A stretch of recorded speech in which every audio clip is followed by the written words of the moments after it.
Hey, Cloudcast listeners. Before we get started, I want to introduce today's show sponsor, Liquid Technology.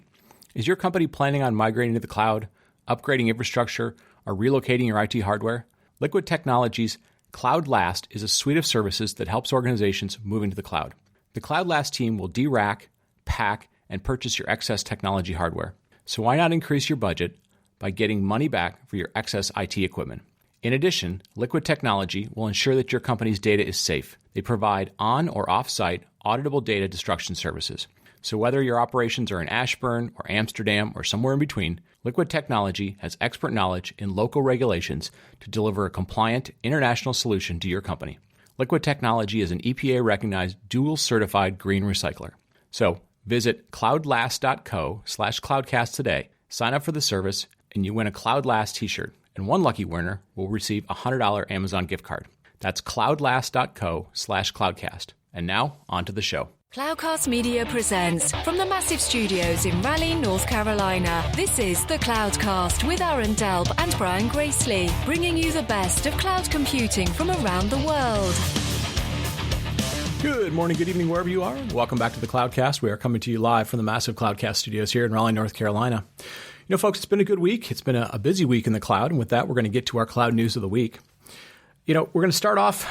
This has been an interesting year because so far the news has been kind of all over the place, which has been nice. There's been a really nice mix of new technology and innovation and mergers and acquisitions and all sorts of stuff. So we're going to get started this week. A couple of Cloudcast alumni in the news. JFrog acquired Shippable this week. So adding Shippable's continuous integration and delivery to JFrog's DevOps platform, Artifactory. So again, further kind of reinforcing the idea that, the tooling around DevOps is really important. The ability to do CI and CD is really important. And congratulations to both JFrog and Shippable on the acquisition. So, two Cloudcast companies. It's always great to see them both working together, but also to see success for some of the companies we had a chance to talk to when they were very young.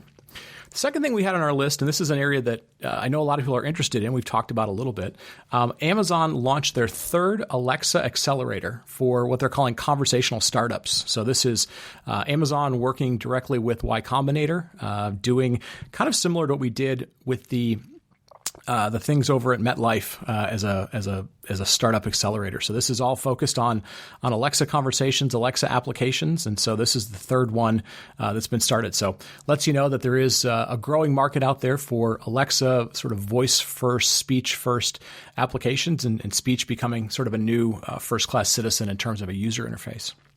The third one, jumping over to the Microsoft space, Azure Connect DK. So, build computer vision and speech models using a developer kit with advanced AI sensors. So, Microsoft making a big push around, edge devices and AI devices and making it simpler for developers to get access to, affordable, cost-effective, affordable hardware and software to be able to start building those models and testing that stuff out. So, Azure getting into the space that, Amazon has done somewhat with things like some of their technology at the edge and some of the camera technology. So the space continues to accelerate and the ability for developers to get involved continues to get cheaper. The last thing we had on our list was just a web page that we saw this week that we thought was really interesting for anybody that follows cloud and CapEx around cloud.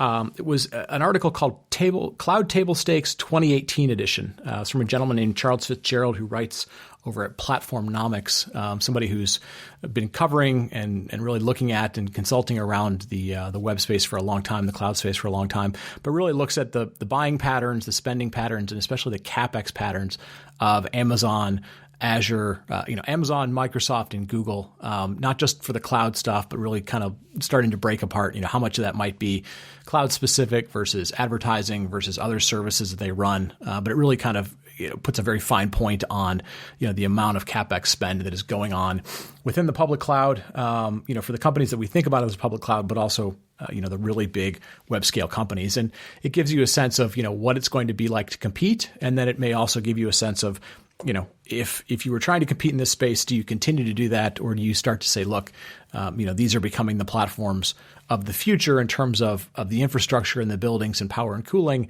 And we need to look at building our business on top of those things as opposed to offering alternatives to them. So some really good numbers there. And with that, we're going to kind of wrap up Cloud News of the Week because we have a really interesting conversation this week talking about service meshes.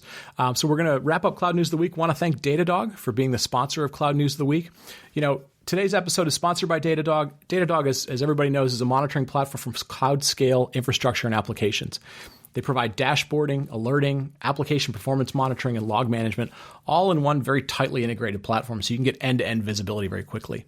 And it's not just generic monitoring. It's really, if you're in an AWS environment, it allows you to seamlessly integrate with AWS so you can start monitoring and visualizing EC2, RDS, ECS, any of your AWS services in minutes, get them up and running, see what's going on with them, fix them, make them faster, all the things that you want out of your monitoring platform tightly integrated with AWS. So if you want to go try it for yourself, if you want to try out a free 14-day trial with Datadog, our listeners can go to datadog.com/cloudcast.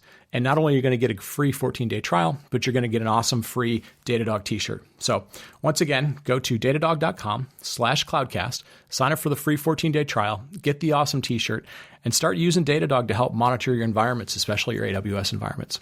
So with that, I want to thank Datadog for sponsoring Cloud News of the Week. And we're going to get to our show and get to our awesome interview with the folks from HashiCorp talking about service meshes. And we're back, Aaron. It's we're gonna dig in today to a topic that I think for a lot of people is going to be sort of new, but we're going to do it with kind of an old friend of the show. It's good to have the folks from HashiCorp back. So very, very excited to have Armon Dadgar, who is CTO and co-founder of HashiCorp. Armon, welcome back to the show, or actually welcome to the show. Longtime HashiCorp fans of the show. Thanks so much. And I know Mitchell's been on a few times, so glad that I was able to make it. Absolutely. So, it's been a couple of years. I know if people have listened to the show for a while, it's been a couple of years since anyone from HashiCorp's been on. Mitchell's been on. Some other folks had been on to talk about things. Kind of give us a state of where is HashiCorp these days. I know there was some really big news a couple of months ago, $100 million round of funding and big valuation. But, kind of where's the company? Because we've been following you guys since it was really just you and Mitchell and Vagrant. So give folks a status update on how things have grown and where things are going. Sure. Yeah, I think things have evolved a little bit since we were just the Vagrant company for sure. I think a lot of folks, know us more in some sense for the products than they even know the company, right? I think so it's almost easier to talk about it through the lens of the tools, right? I think Vagrant is probably the oldest and possibly still the most well-known tool. But I think the kind of core focus has moved on to more cloud infrastructure for us, right? So particularly around Terraform for provisioning of infrastructure, Vault as a security tool, Console to do sort of networking and service mesh, Nomad as our sort of deployment. So I think the big focus for us is really, hey, everyone's trying to go to cloud and adopt sort of these more agile DevOps practices. What do I need from a tooling perspective to actually do that, right? Whether I'm talking about provisioning or security or networking or the application runtime itself. And that's sort of our big focus is those categories. Yeah, that makes perfect sense. And just like you'd said, we both have worked with, and you hear all the time, especially Vagrant and then Terraform, and we're hearing more and more about Console. And that's why we wanted to really kind of talk about service mesh a little bit today and just kind of help everyone wrap their head around it, because I think everyone kind of sort of understands it at a high level, and we put it in the show notes, but we'll go back, just a little bit ago to, you did a video called "What is a Service Mesh?" and it's a longer video, but it was really great it helps everyone put together all the jigsaw puzzle pieces. And all the things service mesh can be and everything to, consider and all of that. But if you don't mind, maybe for those that haven't seen it, you kind of take that apart a little bit. And when we say service mesh, like what are some of the things you're thinking about, Armon? Yeah. I think for me, the way I like to talk about it is, let's set the buzzwords aside and just talk about very concrete problems, right? Because I think those are the most useful in terms of trying to understand the problem. So, the way I think about it is, first of all, it starts by saying, what's the architecture of the application, right? And what I mean by that is, a service mesh really only makes sense if I have multiple applications, right? If I'm a single giant monolith, save your efforts, right? But the moment I say, hey, I have multiple apps, I have my web server, I have my, front-end API, my back-end API, and these things need to interact with each other, right? That sort of casual statement of these things need to interact with each other is, all the devil, is with the details of that, right? And so I think if you sort of double click on that and say, I have a set of services and, they need to, make API calls to one another, right? Then I think there's a few problems you end up with right away, right? The first one is, how does my web server find the API server, right? Where is the API server running? It's somewhere on the network, right? And I think you have a few approaches there, which is one, sort of old standby is just hard code the IP address of the API, right? So the web server just hard codes and says, anytime I want the API, I go talk to IP1, right? That's obviously super brittle because if I redeploy the API and it ends up on IP2, well, I broke the web server, right? So I think classically you see that get fixed by saying, great, I'll put a load balancer in between. IP1 takes me to the load balancer, and now my load balancer takes me to the API. So if I move the API around, the web server won't notice, right? Because the load balancer will sort of shield them from that. So I think, and there's a version of that where you say it's a DNS name, right? I always talk to, API.internal, and that resolves me to a DNS name. And so I'm sort of shielded.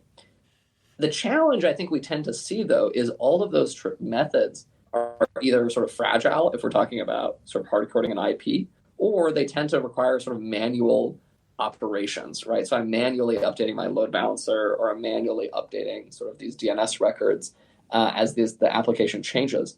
So I think the core focus of sort of console or sort of a service mesh in general is really more about network automation, right? It's how do you think about it and say, my application is the center of the universe, right? And my network is really just in service of the application. So if I deploy a new version of my API, I automatically want to update the load balancer. I automatically want to update the firewall. My downstream web server should not notice that I scaled up, scaled down, deployed a new version. Right? I want to shield that by automating the network around it. And I think that's the sort of beating heart of the problem.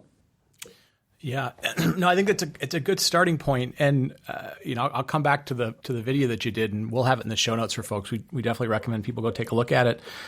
You start with the idea that you say, look, you've got a bunch of applications, they need to work together. We need to better orchestrate the network to keep track of where they are and so forth. And then it starts to kind of build on that, where you go, well, we'd also like to make sure that the communication between them is secure. We'd like to make sure that, I can authenticate that if this front end is supposed to talk to the database, but nothing else, we can authenticate that. Can you kind of walk us through beyond the basic kind of network orchestration? When do the next levels start kind of getting built into something that would be a service mesh? Totally. Yeah. I think that becomes the sort of the detail within the detail, right? Which is, you're right, which is, it's not just that very high level of, okay, great, can they talk to one another? I think within that, you get into sort of, I think, two then subcategories of problem, right? One category is, how do I start to do sort of more fine-grained level 7 routing, right? And when we talk about level 7, think like URL path-based, right? So when I say, if someone comes to HashiCorp.com/sign up, let's just say, maybe I have a dedicated sign-up service that they go to, versus if they go to HashiCorp.com/ pay my bills, right? Then they might go to our billing service, let's just say. And so in that, what we're really saying is, okay, there's maybe one logical service, HashiCorp.com, but there's these sort of sub-services that are important, and we're going to route the request differently based on, did they want to go to sign up or did they want to go to sort of bill pay? And I think that's where you talk about these sort of level 7 type capabilities to say, okay, I want to be able to assign these routes, right? Like /sign up, that goes to this service, or / view my invoices goes to this other service. I think that's sort of one category of what a service mesh focuses on, is how do I define those routes? How do I map those to a dynamic set of services that might be coming and going, scaling up and down? And then how do I connect that back to my API gateway or my load balancer that's actually managing the traffic, right? So that's one side of it. I think the other side of it is, what are the security implications of this, right?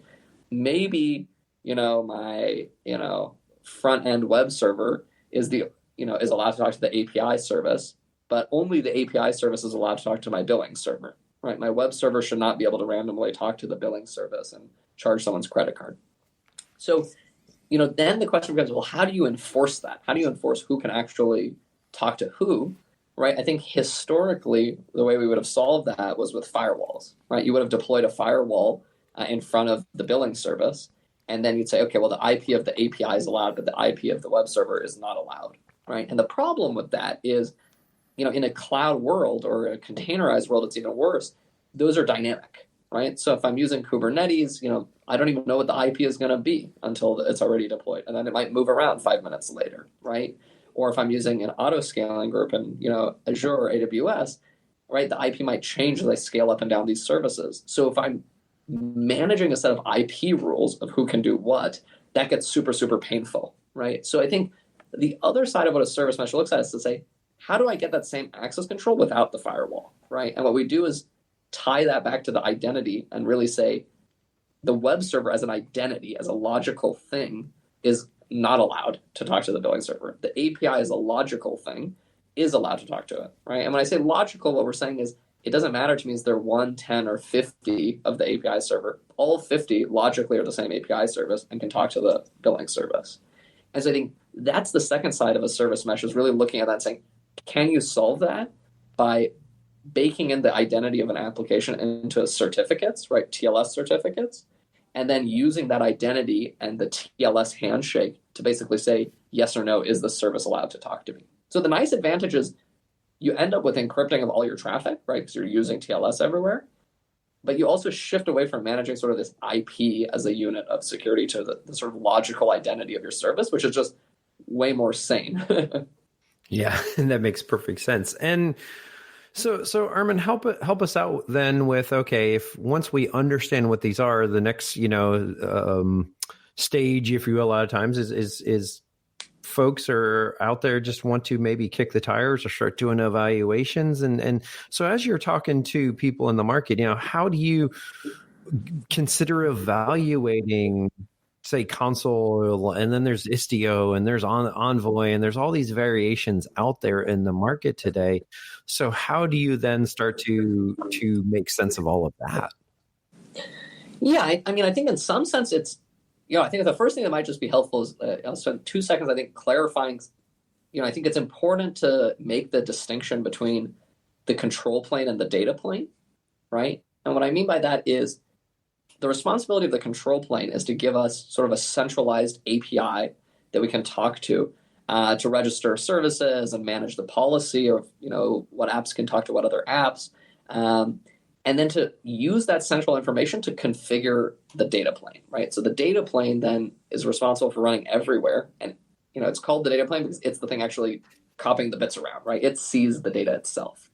So when you talk about, for example, a console is very much a control plane, and it might pair with, Envoy as a data plane option, right? I might also use hardware devices, right? Maybe I'm using an F5 with my data plane, right? So I think it's important to tease out the distinction between control and data, right? So for, you can use Envoy, it's a native integration with Console, but you could also use Nginx or HA proxy, right? So there's other options there at the data plane layer. Versus I think when we talk about, a system like Istio, you can also think about it as a 2-layer system, right?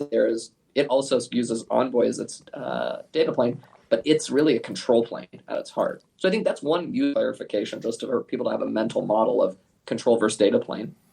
But, to answer your original question, like how do people navigate this? I think it's about, you have to understand your requirements.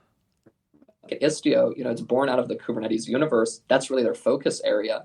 So if you're all in on everything's Kubernetes, that might be the right starting point for you. It's, it might be integrated with the platform. It's all there, and it's a tight connection. I think for us with Console, our big focus was saying, what about folks who have mixed fleets, right? If I have some of my stuff in VMs, some of my stuff in Kubernetes, some of it running in, serverless with AWS Fargate, right? I need something that will bridge those kind of different heterogeneous platforms.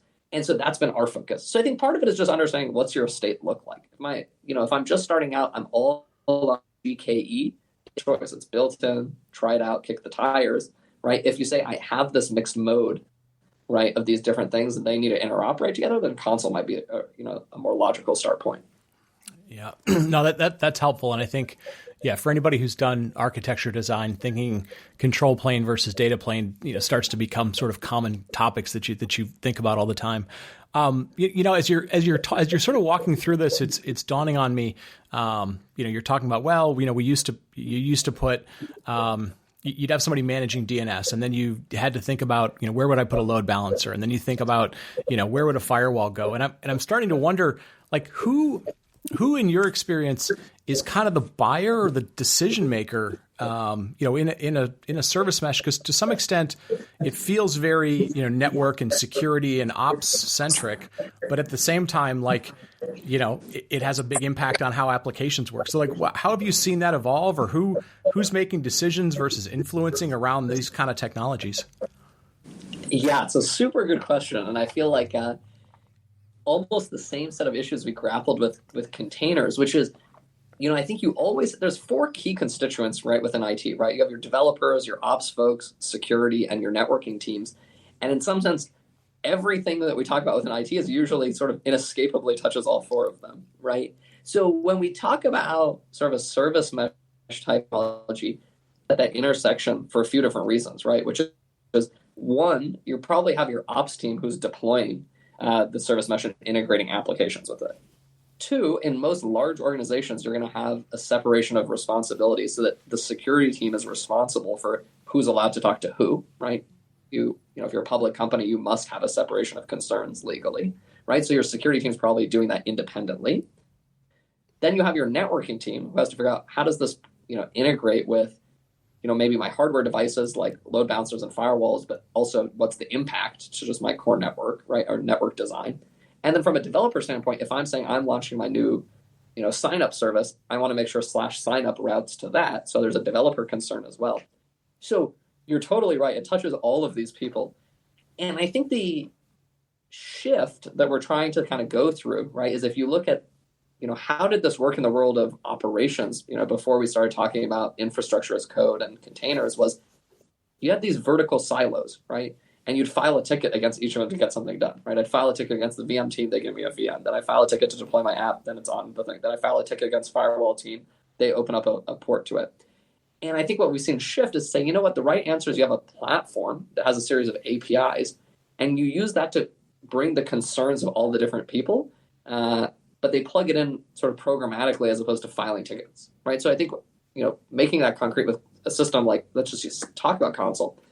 You might have an ops team that deploys console, but then you give the administrative privilege to security team for them to actually be able to specify who's allowed to talk to who. But you give permission to your development team to register a path and say /signup goes to, this application. And then your networking team is consuming, what applications are running and using that to drive load balancer or firewall automation.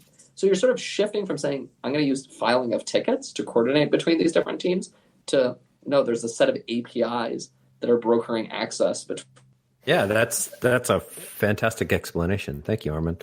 So, but I'm also thinking through a little bit of, okay, when you have kind of some of these emerging technologies, they all start with a certain set of, core features or initial features. And then over time, the industry kind of solidifies and everything kind of, converges together in the end, if you will. And so what I'm also wondering is, console had from, as you mentioned, service discovery into this full service mesh.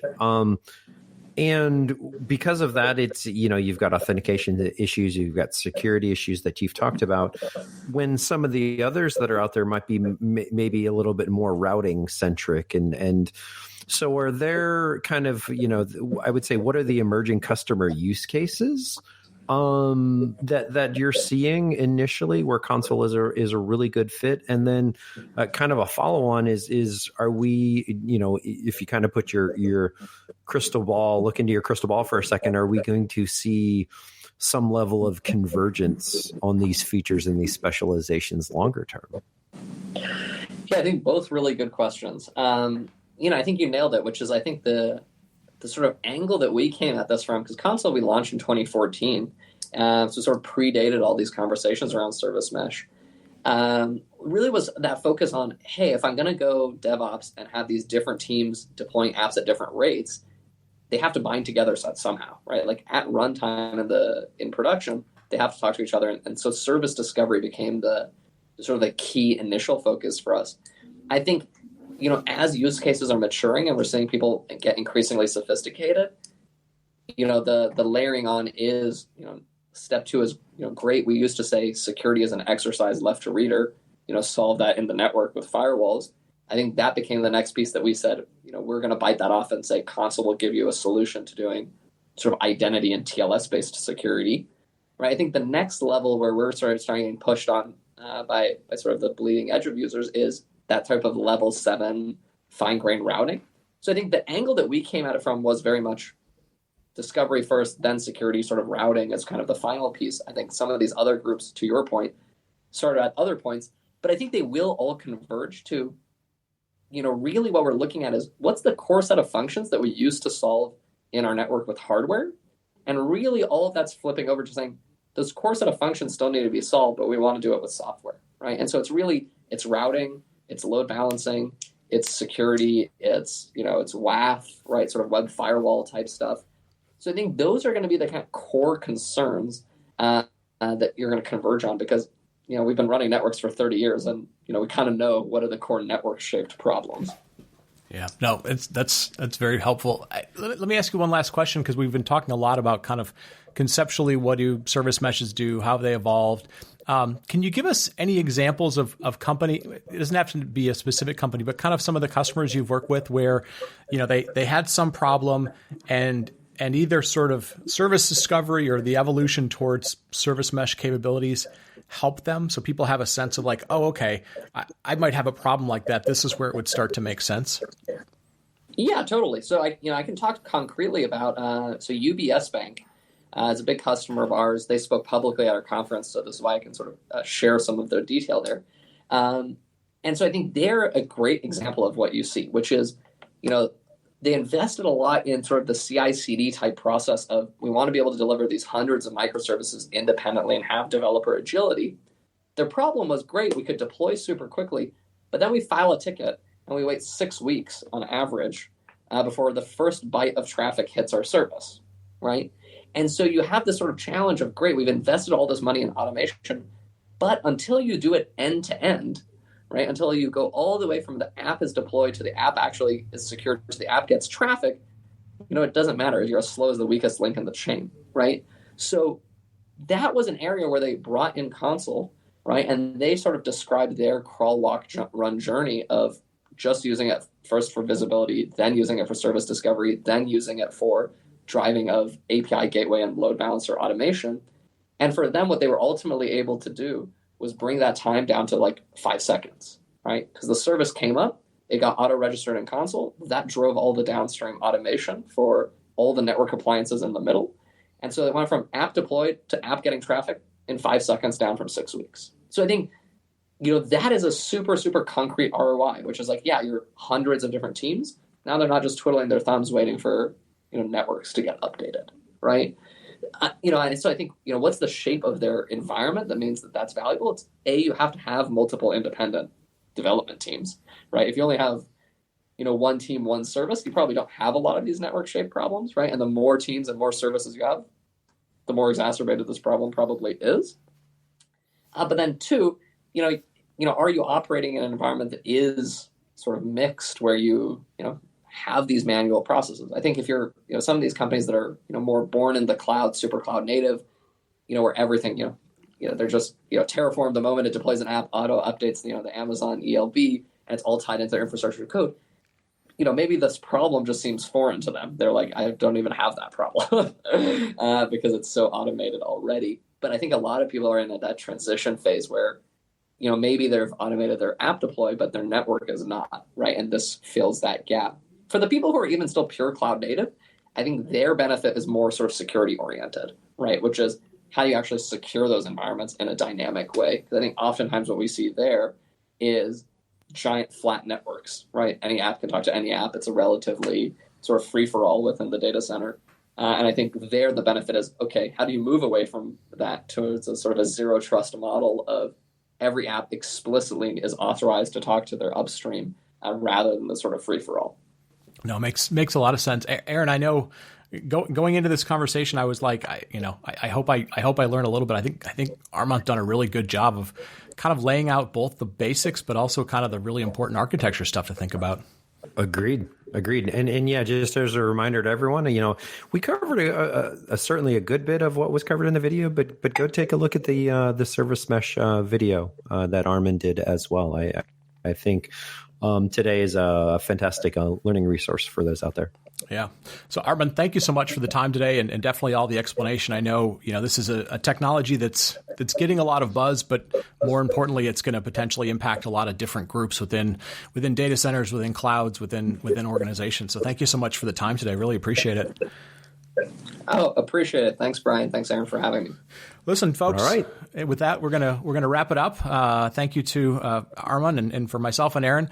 Thank you as always for listening. Thanks for telling a friend. Thanks for rating the show on iTunes. And with that, we're going to wrap it up. We will talk to you next week, and we will. Thank you for listening to The Cloudcast. Please visit thecloudcast.net to find more shows, show notes, videos, and everything social media.